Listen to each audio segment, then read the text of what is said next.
Du möchtest zukünftig Coaching-Programme und Online-Kurse verkaufen, dann kommst du um eine Sache nicht herum: deine E-Mail-Liste. In diesem Video 3 wichtige Schritte, die beim Aufbau deiner E-Mail-Liste mega wichtig sind.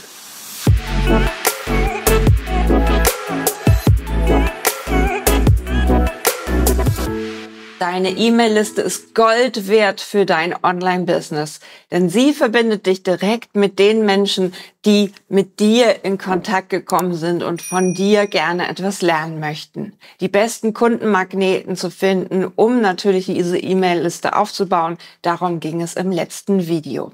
Und nun geht es natürlich darum, aus der E-Mail-Liste Kunden zu gewinnen. Und dafür meine 3 Schritte.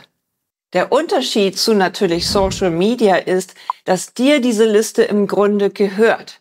Die Personen haben sich bei dir eingetragen und du bist völlig unabhängig von Facebook, Instagram, LinkedIn, TikTok oder wo auch immer, wo es vielleicht passieren könnte, dass dein Account vorübergehend gesperrt wird oder weil irgendjemand einfach deinen Account gehackt hat und plötzlich hast du keinen Zugang mehr zu deiner Facebook-Seite, deinem Facebook-Profil oder zu deinem Facebook-Werbekonto. All das kann passieren und hier auf jeden Fall die E-Mail-Liste gehört dir und dafür gehst du natürlich zu einem E-Mail-Anbieter.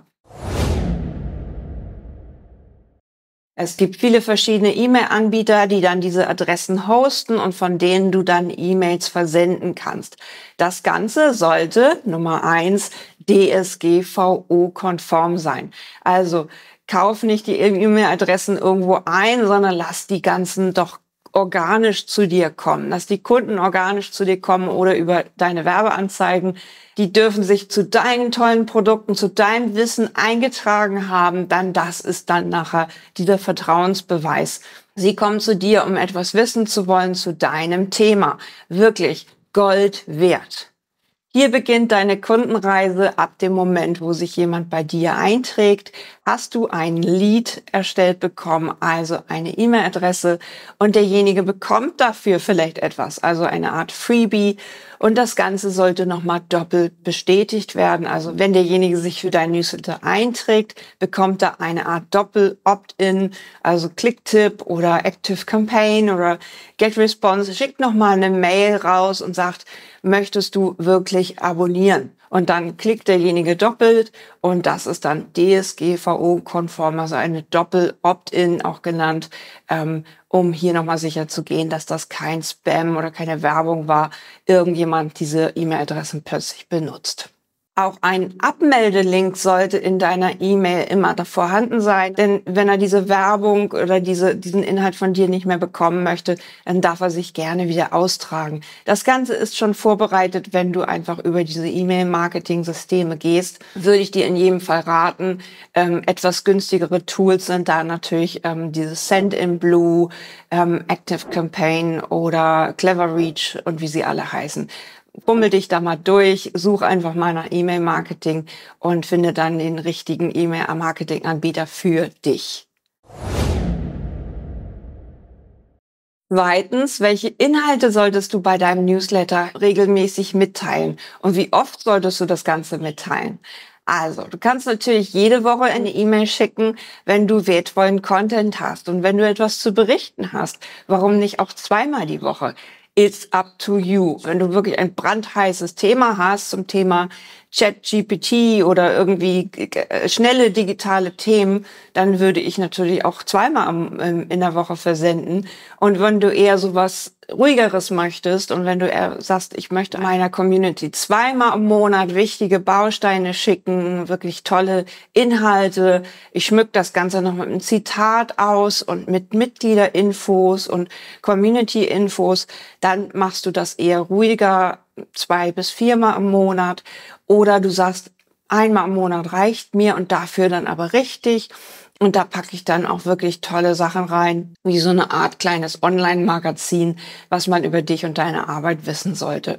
Wenn du regelmäßig Blogartikel machst, dann kannst du die natürlich auch wöchentlich in deine Newsletter packen und erzählst denjenigen dann, hier gibt's meine wertvollen Blogartikel, jede Woche kommt einer raus oder dein YouTube-Video, so wie es bei mir der Fall ist, darfst dich gerne in mein Newsletter eintragen und dann bekommst du auch meine Blogs und Videos gleich zu dir nach Hause, immer mittwochs. Also eine Regelmäßigkeit dafür erzeugen. Wenn du dein Newsletter so ein bisschen aufbaust, nach immer einem Thema, worum es geht, dann einem Hauptteil, so mit einem neuen Video oder so, und unten noch Empfehlungen oder Tipps von dir, so, dann werden die Leute das auch gerne lesen, also so eine Art Gliederung im Newsletter, also deinen Inhalt auch aufteilen, wie eine Mini-Zeitschrift. Denk mal daran, was du gerne für Newsletter liest. Beobachte einfach, was du gerne abonnierst und von wem du gerne abonnierst und wie diese Newsletter geschrieben sind.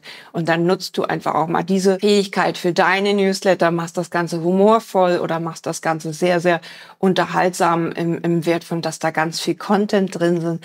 Und dann bin ich auch sicher, dass sich weniger Leute bei dir austragen werden, als du es vermutest und deine Newsletter auch sehr gerne geöffnet und gelesen werden.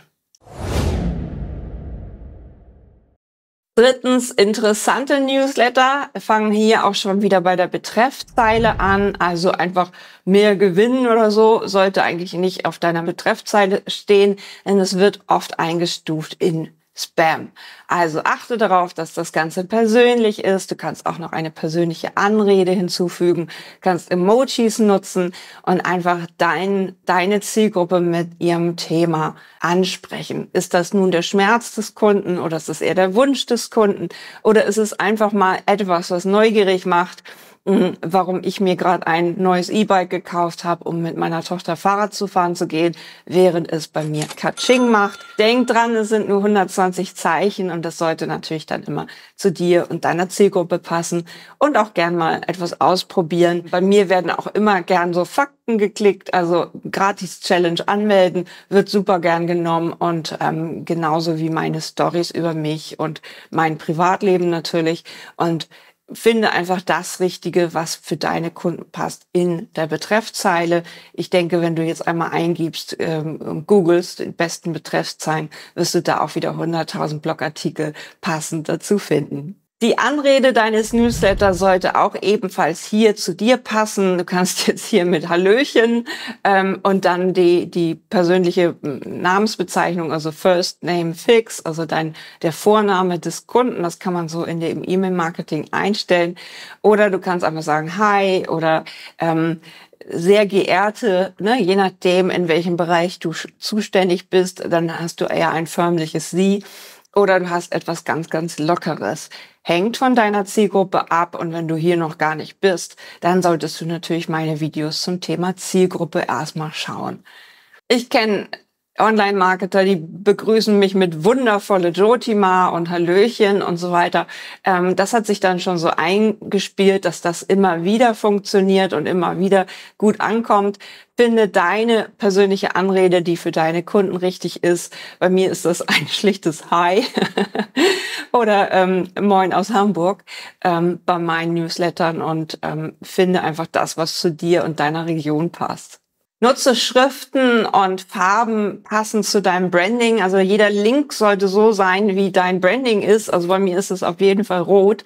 Wenn es bei dir in Türkis ist, dann geh doch bitte hier auch in die Einstellung und mach immer für alle Links dieses schöne Türkis, was du gewählt hast. Du kannst auch Fotos mit verlinken im Newsletter, ist aber nicht so wichtig. Hauptsache, du findest deine Art von netter Kommunikation, die wirklich funktioniert und finde auch die Länge, die für dich funktioniert. Irgendwie nicht jeder hat Zeit, da so einen 10 Minuten Absatz zu lesen. Der sollte ja viel lieber in deinem Blogartikel sein, also auf deiner Webseite und dann verlinkt man einfach nur ein Foto oder Video, Thumbnail, um dann dahin zu gelangen zu diesem Blogartikel. So lässt du Menschen auf deine Webseite kommen, dort stöbern, dort Podcast, YouTube-Videos oder Blogartikel lesen oder anschauen und dort bist du natürlich zu Hause. Je mehr Klick du auf deine Webseite bekommst, umso besser mag das natürlich auch Google wieder. Also das Wichtigste von deinem Newsletter ist natürlich, dass du etwas verkaufst. Dafür brauchst du deine Angebote, dein Vertrauen aufbauen, deine Storys erzählen und je nachdem, wie das bei dir ist, eher kürzer oder akademisch länger, dann hältst du dich einfach an deine Form. Probier mal Sachen aus, etwas kürzer zu sein oder etwas länger und guck mal, wie das unterschiedlich dann gewirkt hat und wie die Öffnungsrate bei einem längeren war oder ob da dann am Ende einer geklickt hat oder eher etwas kürzeres mit mehr Fakten, kommt zum nächsten Workshop oder so weiter und finde heraus, was da deine Nische ist. Zu welcher Uhrzeit solltest du verwenden und an welchem Tag?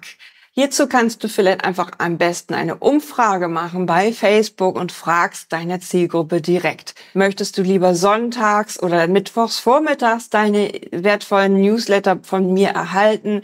Mach so eine Art Post und mach dann einfach Frage und Antworten darunter, wann derjenige sowas dann gerne liest. Denn ich weiß, dass am Montag wahrscheinlich der Schreibtisch voll ist von den meisten, dass sie gar nicht dazu kommen, jetzt schon wieder den nächsten Wochen-Newsletter oder sowas zu lesen. Hängt aber von der Zielgruppe ab und auch ihren Bedürfnissen und natürlich deinem Thema, was du zur Verfügung stellst.